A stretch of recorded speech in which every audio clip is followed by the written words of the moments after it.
Hello, dear viewer. I am Soler, or at least I strive to be. Yes, I didn't bring the Squishmallows this time. So you've probably seen the title. There are a lot of people nowadays that really want to help others, specifically fixing specific habits for people to be better people in general.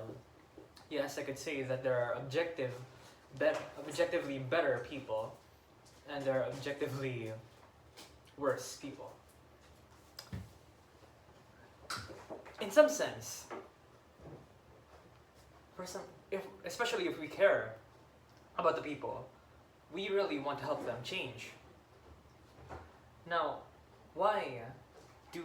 how do we change them exactly?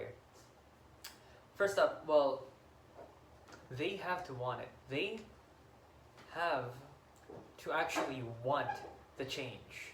They have to try. You have to provide them, it's like gardening, you see. You have to provide them the soil, the water, the sunlight, but it's up to them how they want to grow and stuff. Man, I need a haircut. It's not fully up to you. And if you're gonna help somebody, just make sure that you are in a good mental space as well. Because helping people can really put a huge toll in your mental health.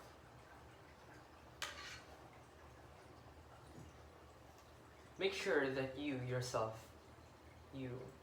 are in a good situation before you help others. Now, people cannot exactly be fixed, rather they change. So, of course, we are not objects. We have our own mental spaces, own different experiences with childhood traumas and stuff. There are a lot of people. We have a lot of different.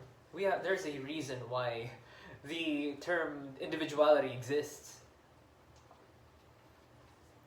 We can't change everyone all the same.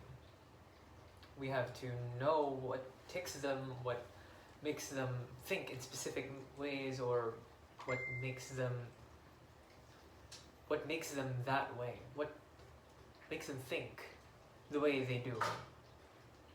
We have to consider them, like, not just, well, most methods would work on this guy, let's say, but on the other guy it might not work. Everyone is different, very different. But at the same time, everyone is afraid to say that being different is also common. Now, whatever method you use, it's not assured to work, but it will work on specific people. You have to be a little more versatile on how you will try to do these things. It's very important that you are able to do it in other ways. Especially, it's going to be for your development as well, being able to help people. There's this video on YouTube. It's from the YouTube channel called The School of Life. Basically, one of the things that they've mentioned is that maybe it's not YouTube, but I've read or heard that there are specific people that want to help out others despite them not being in a good situation themselves. You have to be in a good situation, alright?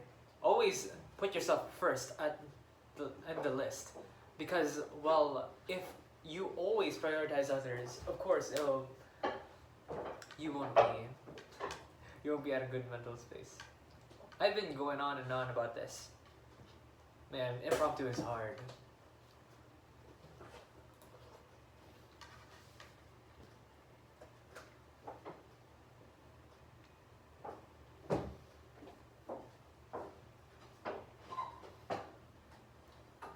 You have to lead them. But they have to want it. They have to actively try, as I've mentioned. it's hard to make them try sometimes. Some people really don't see the problem with what they're trying to with whatever actions they have, with whatever personality they have. But we can't change everybody. There are a lot of people that try to change specific people but end up failing because these people don't even want to change it to begin with. I guess, first, ask them reflective questions. They have to realize, they have to know what kind of person they are, or their contradictions, or maybe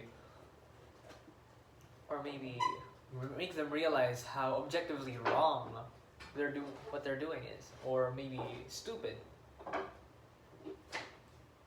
If we want to make an effect, we have to study the person that we want to change.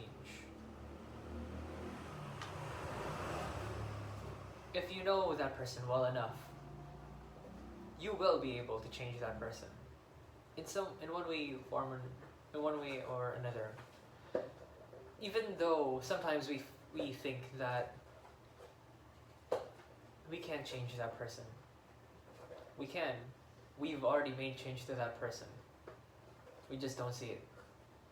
We make minute changes to everybody. If you stay a good influence to someone, eventually that person will be a good person, really. So change isn't just something that can be done in specific words. It can also be done using exposure. Exposing your friend to good behavior and ask them reflective questions every now and then. Don't make it some sort of sermon or something. Make sure that it's more like reflective, making them think for themselves instead of making them think what you want them to think. That's the idea behind asking reflective questions rather than giving sermons or making it some sort of lesson. I believe that is it for this video. Man, this video is a little short. For the reason that I really had a huge mental block. I haven't made a video in a long while, which is a day. I've been talking in full English in a few people, and I still am having a hard time trying to get there.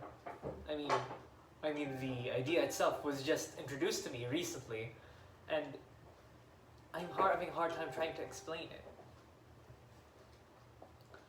But yeah, I really appreciate it. I really appreciate the fact that you even viewed it this far. Thank you for viewing it this far.